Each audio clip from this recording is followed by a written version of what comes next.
கபில சந்திரசேன மரணத்திற்கு முன்னர் இரவில் சந்தித்த மர்ம நபர்கள் வெளிவரும் அதிர்ச்சி. எதிர்வரும் ஜூன் மாதத்திற்குள் முன்னாள் ஜனாதிபதி ரணில் விக்ரமசிங்கவை அரசியலுக்குள் கொண்டு வருவோம், இந்த ஆட்சியை விரட்டி அடிப்போம், சபதம் எடுத்த ஹரின் பெர்னாண்டோ. பண மோசடி வழக்கில் சிக்கிய முன்னாள் ஜனாதிபதி மஹிந்தவின் இளைய மகன் ஜோசித்த ராஜபக்ச நீதிமன்றத்திற்கு வரும்படி அழைப்பு.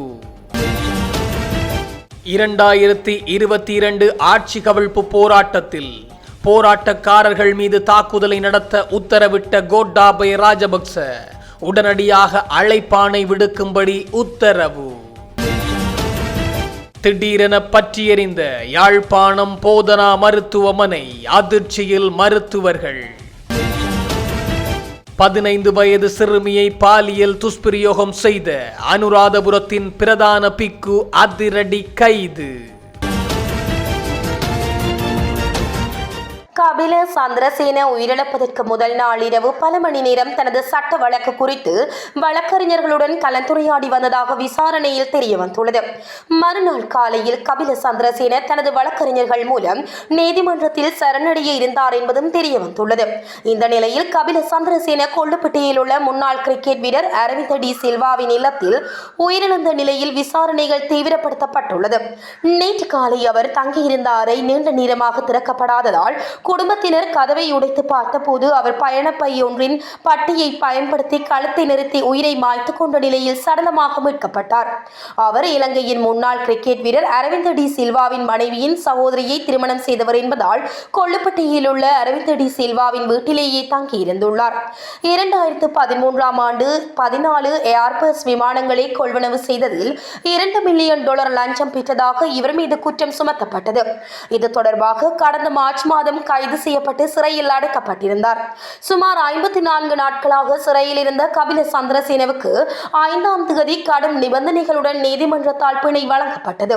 5 லட்சம் ரொக்க பிணையும் 1 கோடி ரூபாய்க்கு 2 சரீர பிணைகளும் வழங்கப்பட வேண்டும் என நீதிபதி உத்தரவிட்டார். மேலும் பிணைத்தாரர்கள் நெருங்கிய உறவினர்களாக இருக்க வேண்டும் என்றும் நிபந்தனை விதிக்கப்பட்டது. ஆனால் அவருக்கு பிணை வழங்க முன்வந்தவர்கள் உறவினர்கள் அல்ல எனவும் அவர்கள் 15,000 ரூபாய்க்கு கூலிக்கு அமர்த்தப்பட்ட போலியானவர்கள் எனவும் நீதிமன்றத்தில் நிரூபிக்கப்பட்டது. போலி பிணையாளர்களை முன்னிலைப்படுத்தியதன் மூலம் நீதிமன்றத்தை ஏமாற்றியதாக கூறி அவரை உடனடியாக கைது செய்து வழக்கு முடியும் வரை விளக்கமறியலில் வைக்குமாறு நீதவான் உத்தரவிட்டிருந்தார். இந்த நிலையில் கைது செய்யப்படுவதை தவிர்ப்பதற்காகவே அவர் இந்த விபரீத முடிவை எடுத்துள்ளதாக கருதப்படுகின்றது. தற்போது அவரது கையடக்க தொலைபேசி மற்றும் கணினி ஆகியவற்றை போலீசார் கைப்பற்றி மேலதிக விசாரணைகளை முன்னெடுத்து வருகின்றனர். கொழும்பு ரோயல் கல்லூரியின் பழைய மாணவரான இவர் ஸ்ரீலங்கா டெலிகாம் மற்றும் மிஹின் லங்கா ஆகிய நிறுவனங்களிலும் உயர்மட்ட பதவிகளை வகித்தவர் என்பது குறிப்பிடத்தக்கது. பண சுத்திகரிப்பு தடுப்பு சட்டத்தின் கீழ் முன்னாள் ஜனாதிபதி மஹிந்த ராஜபக்சவின் புதல்வர் ஜோசித்த ராஜபக்சவுக்கு எதிராக தாக்கல் செய்யப்பட்டுள்ள வழக்கின் ஆரம்பகட்ட ஆட்சேபனைகள் மீதான தீர்மானம் எதிர்வரும் 14ஆம் தேதி அறிவிக்கப்படும் என கொழும்பு மேல் நீதிமன்றம் வெள்ளிக்கிழமை அறிவித்தது. கொழும்பு மேல் நீதிமன்ற நீதிபதி உதேஷ் ரணதுங்க முன்னிலையில் இந்த வழக்கு வெள்ளிக்கிழமை விசாரணைக்கு எடுத்துக் கொள்ளப்பட்ட போதே இந்த அறிவித்தல் விடுக்கப்பட்டது. வழக்கு விசாரணையின் போது ஜோசித்த ராஜபக்ச சார்பில் முன்னிலையான ஜனாதிபதி சட்டத்தரணி சம்பத் மெண்டிஸ் நீதிமன்றத்தில் விசேட விடயம் ஒன்றை முன்வைத்து இந்த வழக்கின் முதலாவது குற்றச்சாட்டான சதித்திட்டம் தீட்டியமை தொடர்பில் பிரதிவாதியாக பெயரிடப்பட்டிருந்த டெய்சி போரஸ் என்பவர் ஏற்கனவே விடுவிக்கப்பட்டுள்ளதாக அவர் மன்றில் சுட்டிக்காட்டினார்.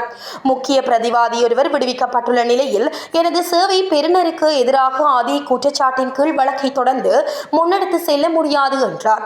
மேலும் இது தொடர்பான ஆரம்பகட்ட ஆட்சேபனை ஆவணங்களையும் அவர் நீதிமன்றத்தில் கையளித்தார். இதற்கு பதிலளித்த பிரதி சொலிசிட்டர் ஜெனரல் ஜனக பண்டார இரண்டாவது பிரதிவாதியான டிசி பொரஸ்ட் அவரது மோசமான உடல்நிலையை கருத்தில் கொண்டு வழக்கில் இருந்து விடுவிக்கப்பட்டாரே தவிர குற்றச்சாட்டின் அடிப்படையில் அல்ல என தெரிவித்தார். எனவே இது ஜோசித்த ராஜபக்சவின் தரப்பு முன்வைக்கும் வாதத்திற்கு பொருந்தாது எனவும் அவர் குறிப்பிட்டார். இந்த ஆட்சேபனைகள் தொடர்பில் சட்டமா அதிபரின் உத்தியோகபூர்வ நிலைப்பாட்டை அறிவிக்க கால அவகாசம் கோரியதை அடுத்து எதிர்வரும் திங்கட்கிழமை மீண்டும் வழக்கை அழைக்க நீதிபதி இதன் போது உத்தரவிட்டார். அதன்படி சட்டமா அதிபரின் நிலைப்பாடு முறைப்பாடு திங்கட்கிழமையும் அது தொடர்பான பிரதிவாதி தரப்பு வாதங்கள் செவ்வாய்க்கிழமையும் முன்வைக்குமாறும் நீதிபதி உத்தரவு பிறப்பித்திருந்தார். அதேவேளை இரு தரப்பினரால் மன்றில் முன்வைக்கப்பட்ட சாட்சியங்களை பரிசீலித்த நீதிபதி ஜோசித ராஜபக்ஷவின் ஆரம்பகட்ட ஆட்சேபனை குறித்த நீதிமன்றின் தீர்மானம் எதிர்வரும் 14ஆம் தேதி வழங்கப்படும் என அறிவித்தார். அடிப்படை உரிமைகள் மனுவில் பிரதிவாதியாக பெயரிடப்பட்டுள்ள முன்னாள் ஜனாதிபதி கோட்டாபாய ராஜபக்ஷவுக்கு மீண்டும் அழைப்பாணை விடுக்க நடவடிக்கை எடுக்குமாறு மனுதாரர் தரப்புக்கு உயர் நீதிமன்றம் நேற்று உத்தரவிட்டது. 2022 மே 9 அன்று அறக்காலய போராட்ட களத்தின் மீதான தாக்குதலை தொடர்ந்து வெடித்த போராட்டத்தின் பின்னர் சில முன்னாள் அமைச்சர்கள் மற்றும் நாடாளுமன்ற உறுப்பினர்களின் வீடுகள் மற்றும் சொத்துக்கள் சேதமாக்கப்பட்டிருந்தது. இதன்போது தீக்கிரையாக்கப்பட்ட அல்லது சேதப்படுத்தப்பட்ட சொத்துக்கள் குறித்து முன்னாள் அமைச்சர்கள் மற்றும் நாடாளுமன்ற உறுப்பினர்களுக்கு சட்டவிரோதமாக வழங்கப்பட்டதாக கூறப்படும் இழப்பீட்டு நிதியை மீட்பதற்கான உத்தரவை கோரி இந்த மனு தாக்கல் செய்யப்பட்டிருந்தது. அத்தகைய இழப்பீடு வழங்குவது சட்டவிரோதமானது என அறிவிக்க கோரி மனு தாக்கல் செய்யப்பட்டிருந்தது. இவ்வாறு தாக்கல் செய்யப்பட்ட அடிப்படை உரிமைகள் மனு மீதான விசாரணையின் போது உயர்நீதிமன்றம் இந்த உத்தரவை பிறப்பித்துள்ளது. ஸ்ரீலங்கன் ஏர்லைன்ஸ் நிறுவனத்தின் முன்னாள் தலைமைச் செயல் அதிகாரி கபில சந்திரசேனவின் மரணம் குறித்து இந்த கட்டத்தில் எந்த ஒரு திட்டவட்டமான முடிவையும் எடுக்க முடியாது என்று பொது பாதுகாப்பு அமைச்சர் ஆனந்த விஜயபால தெரிவித்துள்ளார். பிரேத பரிசோதனைக்கு பிறகே உறுதியான முடிவை வெளியிட முடியும் என்று அவர் கூறியுள்ளார். மேலும் கருத்து வெளியிட்ட அவர், மரணம் குறித்த விசாரணைகள் ஏற்கனவே தொடங்கிவிட்டன.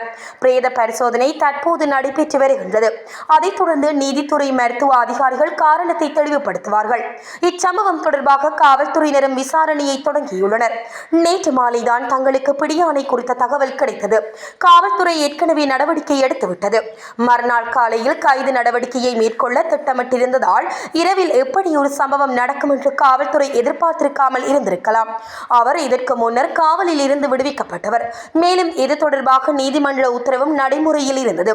இந்த விவகாரம் குறித்து நீங்கள் காவல்துறை தலைமை ஆய்வாளரிடம் விளக்கம் கோர வேண்டும். இருப்பினும் இந்த கட்டத்தில் உறுதியான கருத்தை தெரிவிக்க முடியாது. பிரேத பரிசோதனை முடிந்த பின்னரே அறிக்கை வெளியிட முடியும் என்று அமைச்சர் மேலும் கூறியுள்ளார். ரணில் விக்ரமசிங்கவை எதிர்வரும் ஜூன் மாதம் மீண்டும் தீவிர அரசியலுக்கு கொண்டுவரவுள்ளதாக ஐக்கிய தேசிய கட்சியின் பிரதி பொதுச் செயலாளரும் முன்னாள் அமைச்சருமான ஹரின் பெர்னாண்டோ தெரிவித்தார். ஐக்கிய மக்கள் சக்தியுடன் தற்போது மிகச்சிறந்த இணக்கப்பாடு எட்டப்பட்டுள்ளது என்று ஹரின் பெர்னாண்டோ குறிப்பிட்டார். சமகால அரசியல் நிலவரங்கள் குறித்து ஊடகங்களுக்கு கருத்து வெளியிடும் போதே அவர் இதனை தெரிவித்தார். ஹரின் பெர்னாண்டோ மேலும் தெரிவித்ததாவது, உலகளவில் வலதுசாரி கொள்கை அல்லது மத்தியஸ்த பாதையில் நாட்டை வழிநடத்த ரணில் விக்ரமசிங்க மற்றும் சஜித் பிரேமதாச ஆகிய இருவருமே இலங்கையில் உள்ள மிகச்சிறந்த தலைவர்கள். இவர்களுடன் ஹர்ஷடி சில்வா போன்ற பொருளாதார திறமையாளர்கள் எங்களிடம் உள்ளனர். ஏப்ரல் மாதத்துக்கு பிறகு நாடு பாரிய நெருக்கடிகளை சந்திக்கும் என நாம் டிசம்பரில் கூறிய போது மக்கள் சிரித்தார்கள். தற்போது டாலர் மதிப்பு 325 ரூபாயில் செயற்கையாக தக்க வைக்கப்பட்டுள்ளது. அரசு டாலர் விவகாரத்தில் ஒரு நெருப்பை மறைத்து வைத்துள்ளது. இது வெடிக்கும் போது டாலரின் மதிப்பு 350 ரூபாயை தாண்டும் என்று அவர் எச்சரித்தார். உலக போரினால் தான் விலை உயர்வு என சொல்லப்படுவதை மறுத்த அவர், இந்தியா அல்லது பங்களாதேஷில் இல்லாத விலை உயர்வு இலங்கையில் மட்டுமே என்று கேள்வி எழுப்பினார். எரிபொருள் வரிசையில் நின்று கொண்டு அரசுக்கு ஆதரவாக பேசும் சிலரின் அறியாமையால் தான் நாடு இந்த நிலைமைக்கு தள்ளப்பட்டுள்ளது என்றும் அவர் சாடினார். தொடர்ந்து 2 முறை தவறு செய்துவிட்டோம் என்பதை மக்கள் இப்போது உணர்கின்றார்கள். அடிப்படை தேவைகளுக்கே திண்டாடும் காலம் வரும்போது இன்று அரசுக்கு ஆதரவாக பேசும் வீண் பேச்சுக்களுக்கு பதில் கிடைத்துவிடும். நாம் தற்போது அமைதியாக எல்லாவற்றையும் வேடிக்கை பார்த்துக் கொண்டிருக்கின்றோம் என்றும் ஹரின் பெர்னாண்டோ குறிப்பிட்டார். நாட்டை உலகுக்கு அடையாளம் காட்டிய வலதுசாரி கொள்கைக்கு மக்கள் மீண்டும் ஆதரவளிப்பார்கள் என்று அவர் நம்பிக்கை வெளியிட்டார். யாழ்ப்பாண மக்களின் உயிர்நாடியாக விளங்கும் யாழ்ப்பாணம் போதனா வைத்தியசாலை இன்று அதிகாலை பாரிய தீ விபத்தால் உலுக்கப்பட்டுள்ளது. இன்று சனிக்கிழமை அதிகாலை வைத்தியசாலையின் பிரதான மருந்து களஞ்சிய பகுதியில் திடீரென தீ பரவியதாக தெரிவிக்கப்படுகின்றது. இருளை கிழித்தெளிந்த தீப்பிழம்புகள் சில நிமிடங்களிலேயே களஞ்சியத்தின் பெரும் பகுதியை ஆட்கொண்டதால் அங்கு பரபரப்பான நிலை ஏற்பட்டது. தகவல் அறிந்தவுடன் விரைந்து வந்த யாழ்ப்பாண மாநகர சபை தீயணைப்பு பிரிவு அதிகாரிகள், வைத்தியசாலை ஊழியர்கள் மற்றும் பாதுகாப்பு தரப்பினருடன் போலீசாருடன் இணைந்து தீயை கட்டுப்படுத்த தீவிர நடவடிக்கையில் ஈடுபட்டனர். பல மணி நேர போராட்டத்தின் பின்னரே தீ ஓரளவுக்கு கட்டுப்பாட்டுக்குள் கொண்டு வரப்பட்டது. இந்த தீ விபத்தில் புற்றுநோய் சிகிச்சைக்கு பயன்படுத்தப்படும் விலை உயர்ந்த மருந்துகள், சத்திர சிகிச்சைகளுக்கு தேவையான அத்தியாவசிய மருத்துவ பொருட்கள் உள்ளிட்ட பல கோடி ரூபாய் பெறுமதியான மருந்துகள் முற்றாக எரிந்து நாசமாகியுள்ளதாக ஆரம்பகட்ட தகவல்கள் தெரிவிக்கின்றன.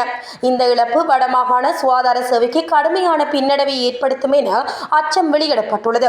மின்கசிவு காரணமாகவே தீ விபத்து ஏற்பட்டிருக்கலாம் என சந்தேகிக்கப்படுகின்ற போதிலும் சம்பவத்தின் உண்மையான காரணம் தொடர்பில் போலீசார் மற்றும் சம்பந்தப்பட்ட அதிகாரிகள் மேலதிக விசாரணைகளை முன்னெடுத்து வருகின்றனர். யாழ்ப்பாணம் போதனா வைத்தியசாலைக்கு ஏற்பட்டுள்ள இந்த இழப்பு மருத்துவத்துறைக்கு மட்டுமன்றி முழு வடமாகாண மக்களுக்கும் பெரும் அதிர்ச்சியையும் வேதனையையும் ஏற்படுத்தியுள்ளது. அனுராதபுர அட்டமஸ்தானத்தின் பிரதான அட்டமஸ்தானாதிபதி பல்லேகம ஹேமரத்ன தேரர் 15 வயது சிறுமியை பாலியல் ரீதியாக துன்புறுத்திய குற்றச்சாட்டின் பேரில் கொழும்பில் உள்ள தனியார் மருத்துவமனையில் வைத்து போலீசாரால் கைது செய்யப்பட்டுள்ளார். அனுராதபுர அட்டமஸ்தானத்தின் பிரதான அட்டமஸ்தானாதிபதியாக பதவி வகிக்கும் 71 வயதான பல்லேகம ஹேமரத்ன தேரர் மீது 15 வயது சிறுமியை பாலியல் ரீதியாக துன்புறுத்தியதாக கடுமையான குற்றச்சாட்டு முன்வைக்கப்பட்டது.